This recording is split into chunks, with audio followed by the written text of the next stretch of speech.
Salam mənim hello kişilərim.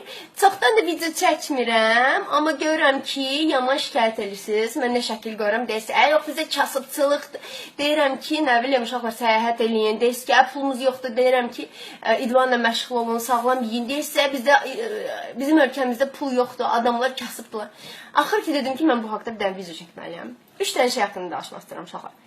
Birincisi, kasıbçılıq adamın beynində olan bir şeydir. Yəni ki, o qədər varlı adamlar var ki də, nə qədər pul var, əminəm ki, hamımızın belə bir tanışı var. Nə vaxt baxırsan ağlayır, nə vaxt baxırsan kasıbçılıqdan şikayət edir. Adam az qalır ki, cibindəki axırıncı pulları da çıxartsın, versin də ona da. Və eyni zamanda da o qədər kasıb adamlar var ki, də belə əli açıqdır, belə xeyirxahdır da adama ləzzət edir də. Yəni ki, kasıbçılıq belə də beyində olan bir şeydir də. Yəni özünü kasıb hesab edirsən, sən kasıbsan, özünü varlı hesab edirsən, sən varlısan. İkinci demək istədiyim, özünüzə kasıb dedikcə, negativ danışdıqca, özünüzə inandırdıqca daha çox kasıbçılığı öz həyatınıza cəlb edirsiniz. Yəni ki, sən özünü nə olduğuna inandırırsansa, doğrudan da elədir. Məsələn, kasıbçılığa inandırırsansa, onda pul qazanmağa olan bütün qapılar, bütün şansları öz üzvə bağlayırsan. Yəni ki, sənin qabağa belə bir şans çıxırsa ki, pul qazanmaq üçün, sən fikirsən ki, mən kasıbam, heç bir enerji də sərf eləmirsən ki, nəsə bir töhfəsini görəsən də həmin imkanın. Ona görə də belə mənfi danışdıqca, negativ danışdıqca heç kimə pis deyələmirsiniz. Ancaq belə özünüzə, öz həyatınıza daha çox belə də kasıbçılıq cəlb edirsiniz. Məsələn, lap belə pis kasıbçılıq da var. Məsələn, burada Taylandda adamlar gününə 4-5 dollar qazanırlar. Belə də podval kimi yerlərdə 7-8 nəfər yatırlar, tarakanlar, sıçanlar olan yerlərdə. Hə, bax, o lap pis kasıbçılıqdır. Amma mən bilirəm ki, mənim oxucularımın 90%. Yəni, çoxumuz telefonumuz var, kompüterimiz var, acından ölmürsünüz də.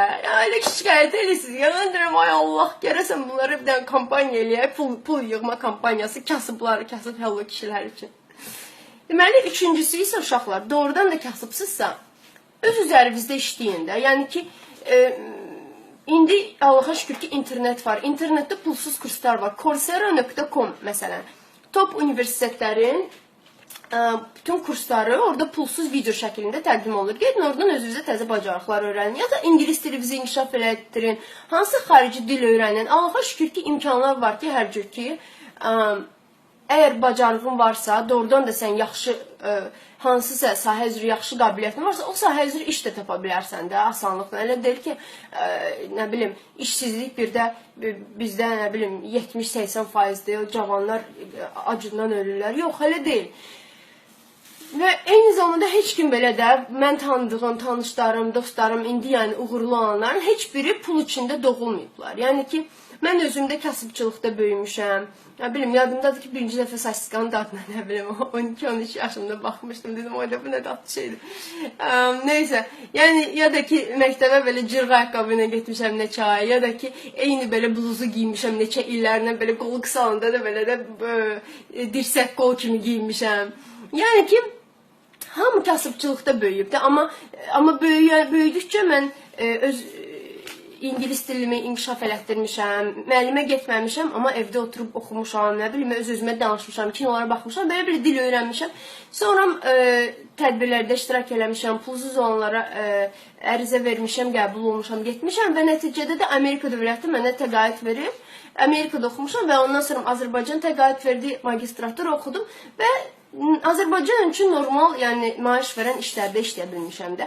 Eyni zamanda da siz, yəni ki, şikayət edəndə ki, pulum yoxdur, bu yoxdur, o yoxdur. Bir baxın, görün ki, siz özünüz, yəni öz bacarıqlarınızı inkişaf elətdirirsinizmi? Yəni öz üzərinizdə işləyirsinizmi? Hansısa bir iş görürsünüzmü ki, şey eləmək üçün də, yəni ki, uğur qazanmaq üçün. Bu da mənim bacım Mehin. Hansı ki bir il əvvəl Azərbaycanda öz şirkətini yaradıb. Və Allaha şükür ki, indi belə də yaxşı fanları var və tədbirlər təşkil edir, toylar təşkil edir. Yəni ki, deməyin ki, mümkün deyil də. Allaha şükür ki, şanslar var. Yəni, əgər doğrudan da çalışqan adam üçün şərait var qabağa getmək üçün də. Nəysə, yəni gələn dəfə hansı negativ komment yazanda bir dənə baxın görün ki, siz özünüz pul qazanmaq üçün, yaxud da qabağa getmək üçün, uğurlu olmaq üçün nə edirsiniz öz həyatınızla?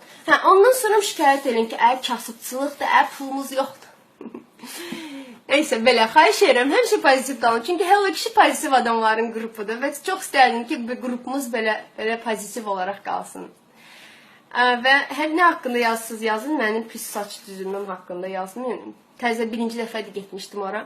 Belə pis kəsiblər. Ondan başqa da uşaqlar fikir verdisə, birinci videodur ki, gəzməyərək danışıram və bu da mənim belə bir fobiyam idi. Qorxurdum belə oturub danışmaqdan. Amma 15-ci dəfədə bu video uğurlu oldu və mən bunu indi post eləyəcəm. Sizi çox istəyirəm uşaqlar. Pozitiv qalın.